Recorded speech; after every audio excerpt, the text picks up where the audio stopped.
Hey guys, I want to show you a really easy method for unlocking one of the new hidden characters on the Darkest Shore. This one is called the Deathraven Mountaineer, and you obtain this one by completing 3 hidden objectives during the lockdown event. The first one is to survive for about 2 minutes without taking damage. The second one is to get a lot of kills with the submarine propeller trap, and then the last one is just to get 10 headshots during the event. These are all really easy to do, and you can do it in one game if you know the right tricks. And I'll show you guys a shortcut that you can use, and it's like a glitch, and I just showed it in the last video. But here is what the character looks like. The one on the left is the Deathraven Mountaineer, and the one on the right is the one that you unlock when you're on the Final Reich, and also the Groston House. So the one on the left is the new one that I'm going to be showing you guys. You obviously need to get to the lockdown event, so you have to build the ripsaw and upgrade it, and then shoot down the head, and I've showed that in several videos, and then place the head on this door, feed the batteries, and then the lockdown event will start. First, I'm going to show you guys the easy method that we use for getting the 10 headshots and also surviving for 2 minutes without taking damage.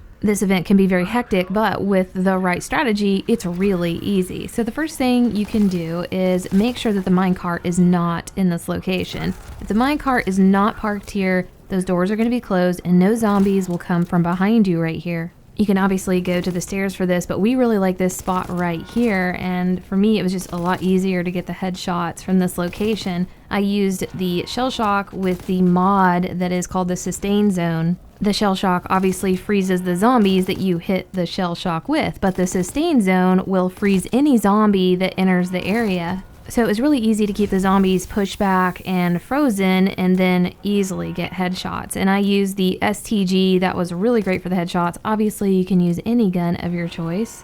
It is 10 headshots that you're going to need, and you've got plenty of time while this shell shock is running. We both had shell shock and sustain zone going, and not at the same time. We alternated, and we were able to just hang out here for several minutes and pick up this other challenge where you survive for 2 minutes without taking damage from the fire. For the last challenge, we did something a little bit different, and we used a glitch to ensure that we would complete it, and it made it really, really easy. This last one is where you need to get a lot of kills in the submarine propeller trap, and so what we did was we had one player on the outside of that gate, and then one person started the lockdown event and stayed inside of it. If one person stays inside of this area and starts the event and the other player is on the outside, that other player is going to be completely invincible from any zombie. No zombies go to that player whatsoever, and they can help support this player inside in case they get downed or something. From what people are speculating, you need about 75 propeller trap kills to unlock this last challenge.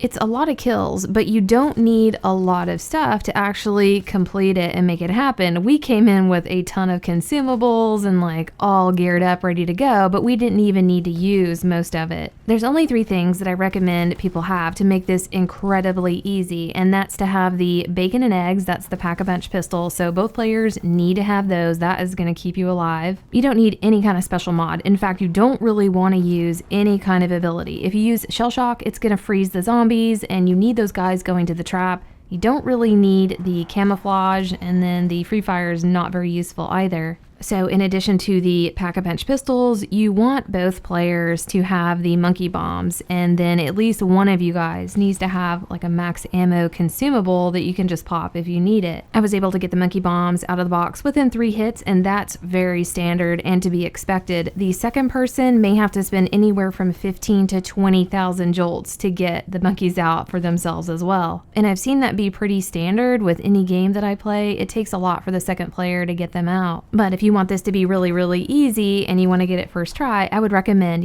both players have monkey bombs and both players have the packed pistols. And 1 max ammo consumable just in case. You do get a lot of max ammo drops during this event, but having backup can definitely make sure this goes smoothly. Now all you have to do is have the player on the inside of the map, hit that trap, but obviously you want to be throwing monkey bombs in between those blades, so make sure a monkey bomb, hits in between those blades. The player can run and activate that trap for 1,000 jolts. Then you and the other players can just alternate, throwing the jack-in-the-boxes or, whatever monkey bombs at the blades and just keep that going while the blades are still spinning. From the time that you activate the trap to the time that it's ready to be activated again is 60 seconds. While the trap is cooling down, you can just use the pistols and shoot and, just stay alive. You don't need to save zombies at all. They are spawning non-stop, and you're not going to have any issue about, running out of zombies or not having enough. So you don't need to train them up or anything, and actually killing them helps because it will give you a lot more max ammos that way. And as far as like how many kills it actually takes, yeah, again, people are speculating that it's 75. It took us about 8 minutes to complete this with just like non-stop, hitting the trap whenever it was available. So it's really hard to tell like how many it actually was, but just know it's probably going to take you between like 8 and 10 minutes if you're just,